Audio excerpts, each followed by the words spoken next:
What's the most uncomfortable truth about culture you had to tell anyone? So, the most uncomfortable truth. Whether you like it or not, this is coming.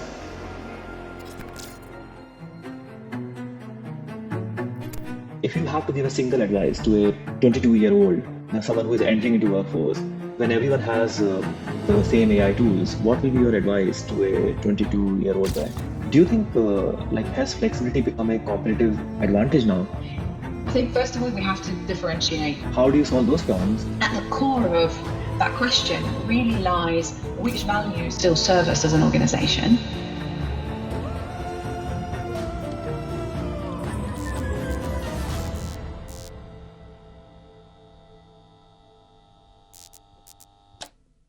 Hi everyone, welcome to Cool and Candid with Naresh Harwani, where we talk to senior leaders, where we have unfiltered conversations with leaders about their journey, workplace culture, future of work, and AI. I'm Naresh Harwani, founder and CEO of Remote Star. Today I'm joined by Rebecca, founder of MetaU. Rebecca is a strategic advisor and executive coach with over 20 years of experience driving leadership strategy and transformation across the tech and data center sectors. Rebecca, it's great to have you with us. Thank you. Thanks, Naresh. It's great to be here. So let's start with workplace culture. Pharma and telecom are known for being rigid, hierarchical industries. How do you walk into that and actually shift how people behave? That's a really good question. I love that. It's quite a meaty one as well. Look, I think that sometimes we have the tendency to generalize and put a certain industry, put a stamp on it, right? So, yes, I think some of those cultures might be known for quite rigid and hierarchical. And I think it's probably because it stems from values of compliance, regulatory, a high level of quality in the service that these organizations want to deliver, a strong foundation of knowledge, and also in part maybe innovation, pushing some of those boundaries. So I think it's those values that ultimately shape a culture. Mm-hmm. And then the values that we have also indicate how we behave. So I don't think it's about walking in and saying, oh, you need to change your values, you need to change all your behaviors, but it is about understanding how much of these values and the behaviors are still relevant today with like vast changing environment that we find ourselves in. So when things become more unpredictable, when we need maybe to be able to pivot and change direction and be more flexible, those values might need replacing some of the other ones. And so I think at the core of that question really lies which values still serve us as an organization, which values do we need to add more in to our culture, and then what do those behaviors look like? Yeah, that's quite an interesting thing. There is one thing which is values of the organizations, and the other thing is values of individual employees as well. And I think these values of individuals who are working in those companies are also changing from a generation to another generation, right? And similarly, organizations are evolving as well. So the leadership or the organizations also have to adapt accordingly to match their values, which are aligned with the values of the new generation, new workforce, isn't it? Absolutely, Naresh. And I think the most exciting thing about today's work is a lot of companies are finding 5 generations in the workplace. Yeah. So with that comes different experiences, different beliefs, and different values that have shaped your journey. And I think this is where there's a huge opportunity to leverage those and actually find out, well, what is the thing that makes us much stronger together, and what can we learn from one another? I often hear leaders who have been in the game for quite some time struggling with the younger generation, let's say. I'm generalizing now, but the newer generation coming into the workforce, there's a sense or a belief sometimes that they don't necessarily have the same kind of work ethic. So what I hear oh, they're not really as engaged, or they don't seem to work. They want to finish at 5, and this is where some of these values are underpinning how we show up and what's important to us. And the perspective on how much does work feature in your life? What does work do for you? What do you get out of work? That'll be different for everyone, actually. Yeah. And it'll be different. It'll go up and down in your life cycle, right? Like, I have shifted slightly in where work sits for me. It's taken on a different form. So a value of that might be wanting to be more creative or more innovative, more independent. So it's shaped how I show up with my work differently. But yeah, I don't want to go down the rabbit hole of how it's for me. But I think it is an interesting point that you bring up. And when I work with people one-to-one, which I also do, it's usually the values, a conversation around our personal values that lets us anchor how we then want to design our work, our relationships, and everything that is associated with that. Yeah. So quite often people see a shift in that if big things happen. Yeah. So COVID would have had a massive impact. It's a big shift in what people then value. If you have had a personal loss or something changes dramatically, if you have children, if you go through big life-changing moments for yourself, but also when society does, it can have an impact on how we see the world and what values then become more important in that chapter of our life. Definitely. And I think as you said, like once you have these life-changing moments during your life, you also evolve as a person. Your values might change, and you might different things might be more important for you in your life.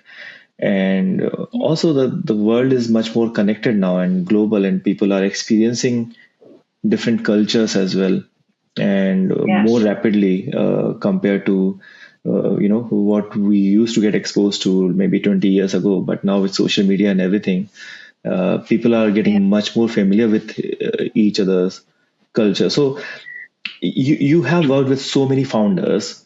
What's the most uncomfortable truth about culture you have had to tell anyone? Well, love the question.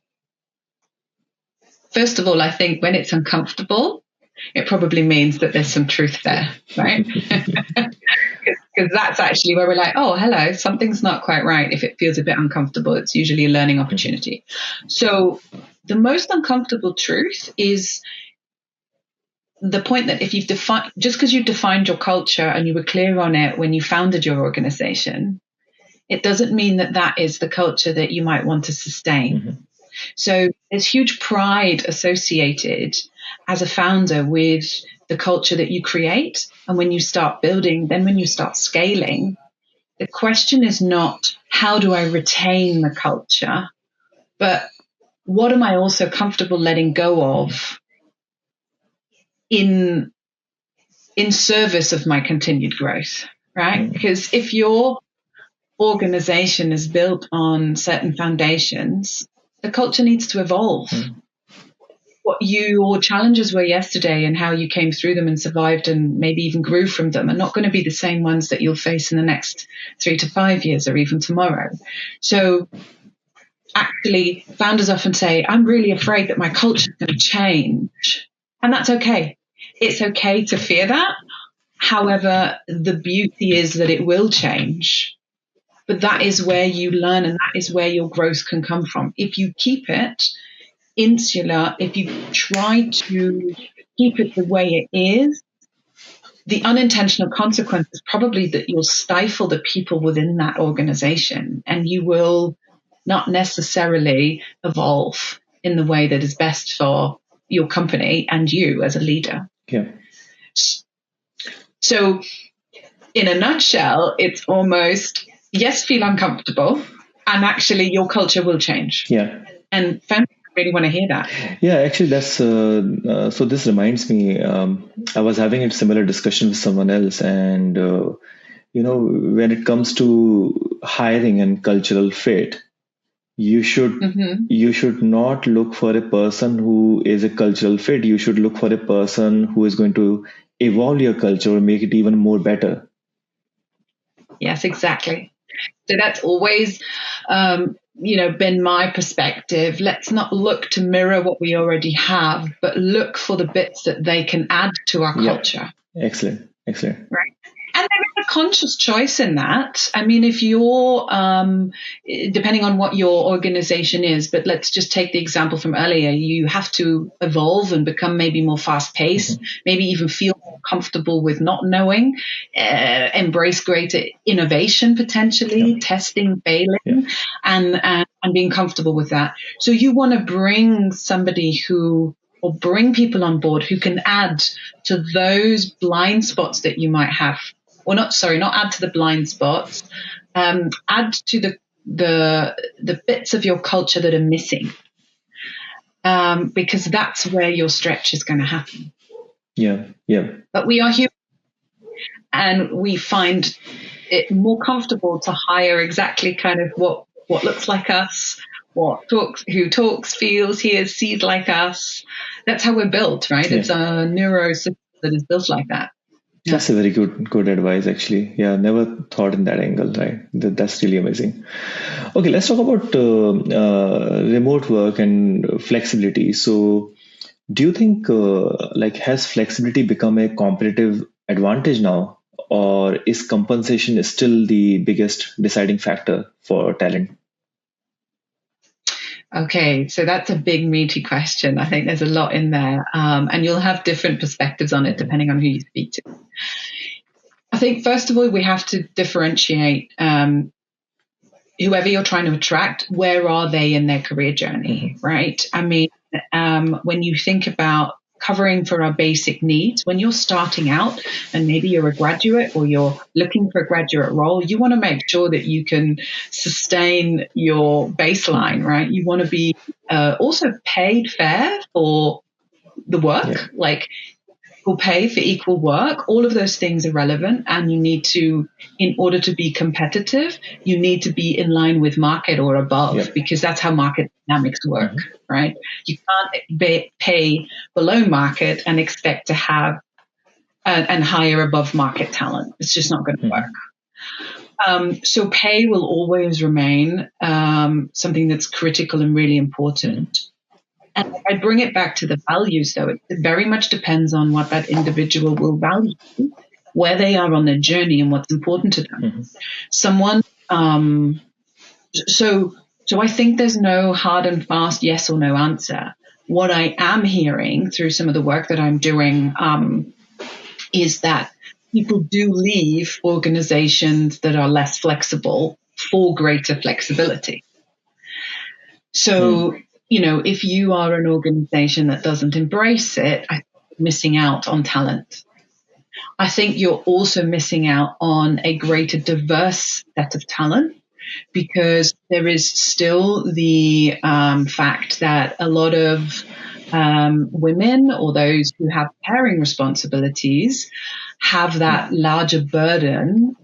And so when they want to enter the workforce, they aren't always as able to, they often look for greater flexibility, because the burden of care still often sits with a lot of the female talent.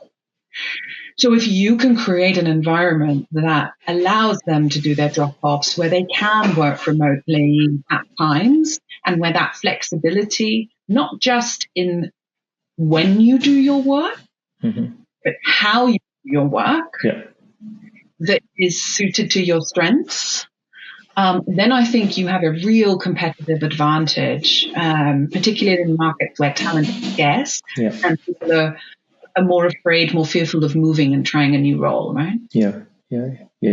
So for me, it's like I personally, I always focus on results, and if I'm getting the results what I want to achieve, And if my employees are better off, having that flexibility and work from home or work from wherever they want, but they are getting me the results, to be honest, I don't care. In fact, I would be happy for them if they don't have to commute every day to the office and avoid traffic, and they have a much less stressful life. So if they are more happier by having flexible work environment, then why not? As long as it is generating the results for my business. Now I understand some jobs cannot be done from home, like lab work, or in certain industries you cannot give that flexibility. But so I can understand those things. But personally, wherever possible, I think companies should embrace the flexibility, remote work, and give that flexibility to their employees. And if there's a happy employee who is able to start the work at 9 a.m. from the most comfortable place of their home or nearby co-working space, it's mainly the commute time, which is what I mostly hear from. The issue is from the employees. If the commute time is only 10 minutes, 15 minutes, I think every employee would like to go to office nearby. Yes. But it's mainly the commute time, 1 hour, 2 hours in the morning, a couple of hours in the evening, and then with childcare and everything, it becomes so stressful. Yeah, I totally agree. And I think different markets will have different challenges. So in, a perspective from London is definitely one where you can end up being stuck and commuting amidst, possibly even transport strikes for the public transport strikes and things like that. So it can make it very challenging, and it extends the day.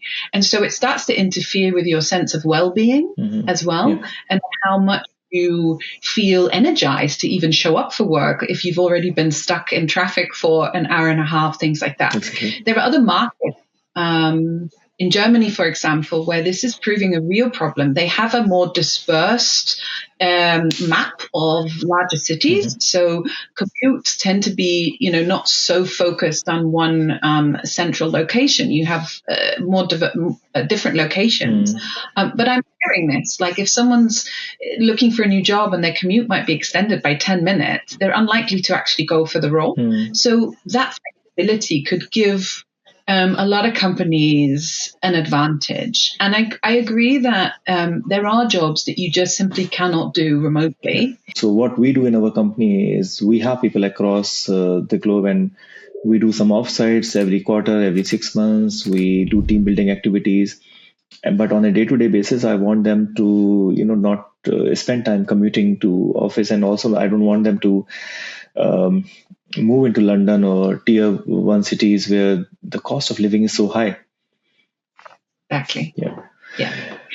And I think, that brings it back to compensation. And there's a whole other discussion that we could have around how do you structure your compensation models to make it attractive? Because obviously you, with a remote environment, can target locations where maybe the salaries are also lower. So from a ROI point of view, from your cost, the impact on your bottom line, you can effectively make use of some of those market dynamics. And at the same time, that overall could help actually stimulate the economy in those local, more remote locations, right? Exactly. It's a really interesting. Yeah, and sometimes I fear that a lot of this push to go back to office, is it also driven because, let's take an example of London. Now, if we encourage remote work and people start working remotely, the whole London economy will suffer. And, there are a lot of businesses running because of all the people, workforce who is traveling to London for work every day. And if it all becomes remote, then the economy of London will suffer. I understand that. But then on the other side, if it happens, then the local economies, in Wales or Scotland or other tier 2 places, that local economies will benefit from this thing. So it will be a shift of that thing. I know that you can't do anything drastically, but I firmly believe that this is what potentially it is going to happen in maybe 10, 20 years, that companies will be more flexible to allow remote work, and the local economies will get benefit from that, and good for the environment as well, to be honest. less commute? Yes, definitely. I mean, I have no data to support what I'm going to say next, but my gut instinct and my experience makes me think that, and I know certain things are cyclical in nature, right? Now, if we think that 2020 we went into lockdown, that is 6 years ago. At that point in time, there were already major projects signed off in the real estate environment for additional builds, additional office space. Well, it takes a good 4 or 5 years for them to actually be Yeah, built. So now you have signed off yeah, investments, but they're empty. And so there is going to be a pressure to actually make use of that until they can really figure out how and what that space might be better used for. And at the same time, cost per square meter in London is through the roof. it is. It's unaffordable. So also businesses who are looking to scale, businesses who might also be of a medium-sized nature, why you might need a letterbox in London, yes, and you want to have a meeting room because it's, or any other tier one cities, because they're attractive to also host a lot of your conversations and have a presence. At the same time, if your office is only maxed at on average 30% throughout your week because everybody is in and out, you might want to reconsider that as an actual office space. So yeah, I think we're going to see quite a shift. Okay, let's move to the AI in the workplace. So we talk a lot about AI productivity gains, but are we also risking creativity and independent thinking? Oh yes. So I think that, first of all, independent thinking is critical. Mm-hmm. It is our ability to think critically, independently, and creatively. That is what sets us apart. That is actually a human skill that we have evolved and that continues to, I don't know, in a way, philosophically, maybe even give us the right to be here, right? Without that, we wouldn't be the humans that we are, in my opinion. So I think that continues to carry weight. And I also think that AI is a huge benefit. I think creativity, innovative thinking will remain a skill that is needed. I think we even have to double down on it. I'm a bit concerned when I experience some of, depending on which universities or higher education or even school education that you are exposed to. But sometimes I'm a little bit concerned how much critical thinking is lacking actually in the in those educational pathways. I think there needs to be more of a shift to teaching that and evolving that rather than teaching knowledge. And so when think about how people enter the workforce and what we do, historically, you have been rewarded for your knowledge. You have been rewarded for your ability to, to kind of show up knowing a lot of information. And I think that that's shifting because knowledge can be sought and can be received, and you can build it really quickly through the help of AI. What the pieces that will set you apart is the so what. So I have all of this knowledge. Let me check and validate that. How much of that is actually true, and how much of that, and how does it help me solve this problem or develop something new? So how do I use knowledge that is readily available to further evolve our thinking and our work ultimately? So for me, it's not a yes or. I think they're combined. Yeah. But it's about how to use it really to our benefit and get more curious about what it could do rather than being fearful of it, interrupting how we are today. Yeah, and to be honest, I think as humans, we are very much very creative, and we have already seen how people are leveraging the AI knowledge to come up with the new innovative products and ideas. So the way AI is changing the industry, every day we are seeing new AI tools coming up. So Absolutely. I think personally, I feel like this will help us to be even more creative. Now we don't have to spend a lot of time to acquire the knowledge, which was the kind of pattern, the way our education system was working. And but now Yeah. with the focus is not on acquiring the knowledge. Knowledge is already there with AI. How to use that AI superpower to be even more creative and come up with more innovative solutions. So I think for me, the innovation and creativity should increase a lot because of AI, and we are already seeing this all over the social media companies, AI Yeah. companies, disrupting all the areas of our life with AI, whether it is legal, Yeah. medical, everything, right? Absolutely. And, from a talent and like staffing perspective, there are certain markets or economies that are experiencing what we would call an inverted pyramid. So where your aging population is larger than the incoming population. So either you need to bring in people from outside of your physical boundaries, or you need to reconfigure the work and redesign what work can be delegated, what work may be less meaningful. So I think AI is also a consequence of some of our challenges that society also faces in terms of how much talent there is available on the market, because I know people are fearful of losing their jobs and everything is stagnating at the moment in particular markets. I don't necessarily think that's AI. I think that's the consequences of people holding on and being fearful of embracing all this new stuff. And so that's probably the slowdown that we're experiencing. But I think, again, this is a phase. I mean, I lived through the financial crisis in 2008, Exactly. Yeah. And that was a similar phase. So I think we would have to get used to these waves being a lot more condensed and just having more and more consecutive challenges that we have to address. So building some resilience in that space, I think, is also really important. Yeah, yeah.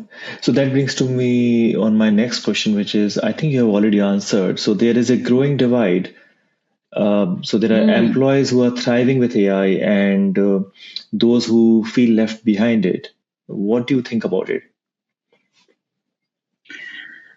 So I think, and again, this is really just my opinion. I think it comes down to your willingness, first of all.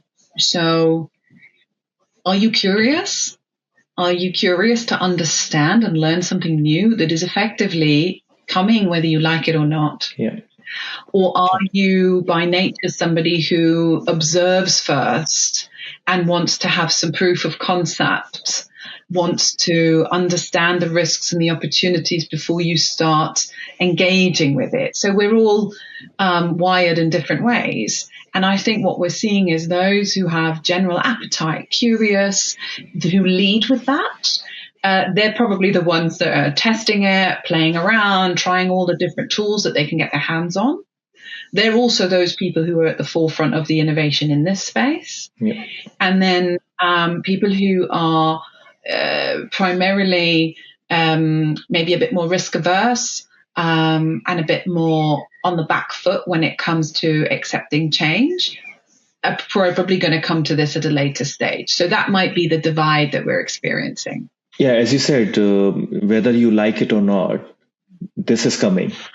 And Yes. and I think because the way we all have been conditioned to consume the knowledge and we have been rewarded to have the knowledge, I think that is how the people who are still stuck that, oh, I have learned so much about, let's say, coding. I know Java programming and I've spent 20 years of my career learning Java. Now AI can code all that for me. So what is the use of me? So people who are stuck with that kind of mindset will be left behind. But people who are flexible, who are creative, innovative, they will move on. They will learn new skills. They will learn new skills on how to leverage AI to get better results in their job. I think those will be ahead. Yeah. Well, what I love about that example is actually that those 20 years of experience are still highly valuable. Mm-hmm. And you will have lived through a world that this next generation coming in won't experience in the same way ever. But you are going to need that experience to help navigate other things. So actually, your knowledge is not amiss. It's just about how do you now use all the experience that you bring and all of your knowledge just in a different way. It's a different use case ultimately. Yeah. And it's no longer having to put your knowledge to the test and keep kind of doing the same thing or building on it. It's about applying it in a different way now. Yes. And that feels daunting, right? Like, of course it does. And people, I mean, anything that change, there are some people, they love it. Some people have just got used to it. And other people, they've never experienced anything like this ever in their life. So it's really unnerving when you're confronted with something that feels so disruptive. But again, that is life. It's also part of what makes us is to be able to navigate these changes. So I think it's exciting. It is daunting as well as it's also exciting. I mean, you can do a lot of things with AI these days. So what if you have to give a single advice to a 22-year-old, someone who is entering into workforce, and when everyone has the same AI tools, what will be your advice to a 22-year-old guy? Don't be shy and actually reach out or seek ways of learning from those who have gone before you. I think we have a risk that if we become isolated in, this generation is good at this generation is good at that. And I think that leaning in, get curious, and actually seek out support, mentorship, learn from your peers and from your seniors. Yeah. And then that will also allow for them to learn from you because yes, you're 22, you just entered the workforce, but you have a whole wealth of experience. You have 22 years already. Yeah. I think we often make the mistake to think, I have no experience, don't know what I'm doing. No, you have 22 years lived experience. And everything that you have already experienced in your life is very valuable. So, leading with that and embracing that curiosity and making those connections, I think that's really important. Yeah. So I do a lot of coaching as well, and actually across different levels with executives as well as with graduates, for example, who are rolling off a graduate program and then are going to take on their first, what they call proper job. And there's a lot of uncertainty amongst them about how they should show up and what's expected. And I think that it's the same, no matter whether I coach somebody who has got 40 years life experience or 50 or somebody who's 25, it's the same questions. So have the courage to learn these things, I suppose This is what I'm doing with my team as well. So the process we follow is if they have any questions for me, I ask them first go and talk to the AI, and then they give me the summary of what their understanding is. And if there's something not right, I will ask them, okay, show me the prompt you have given to the AI because this doesn't sound right. And the problem is most likely in that prompt, the way you have asked that question to the AI. So, and I correct that piece, but it saves a lot of my time. And also it helps them to critically think how to ask the right questions to the AI so they become more and more independent and they're not dependent on my time and my advice for each and everything. Actually, as I'm listening to you say that, it just totally takes me back into this concept of, well, what are actually powerful questions? Because whether you're talking to AI or to another human, the more powerful your question is, the more you're going to gain from it, the more you're going to learn. So I think, and in my experience, a lot of people make more assumptions and then ask for validation rather than asking a powerful question from a place of curiosity, right? So we already have a preconceived view on something. And that's the prompt. we put it in, and we ask for validation. Yeah. That happens in conversation too, by Yeah, the it way. does. So shifting our mindset and actually being more curious, asking questions that make people pause, reflect, and think, and you will get much more richer insights from that. Yeah. So that's a leadership trick tip, Yeah. if it isn't one that's known, because I think that's really super valuable. Yeah. True. One last question. What's the hardest part of scaling a company that nobody puts in the investor deck? I suspect it's the bits that we don't want to share. Mhm. It's actually owning the limitations that we see and the mistakes that we've made. So, if you can have an honest and truthful conversation or reflect with yourself as a founder, as a leadership team, what have been my blind spots, and therefore what do I need to do differently moving forward? That probably won't go in your investor deck, but it is really important to have that center of mind and have those honest, courageous conversations with the team to say, okay, I think, this is a no-go. This is what we've done wrong in the past. This is what we need to do differently. That would be my bet.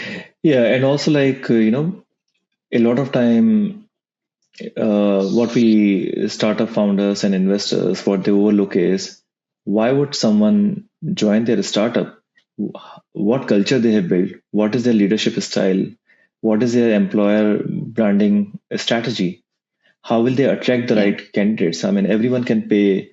Are you only competing on the salary, or is there something more? Do you really have a vision for your startup? And as a leader, can you showcase your leadership style in your workplace culture to attract the right candidates for your company?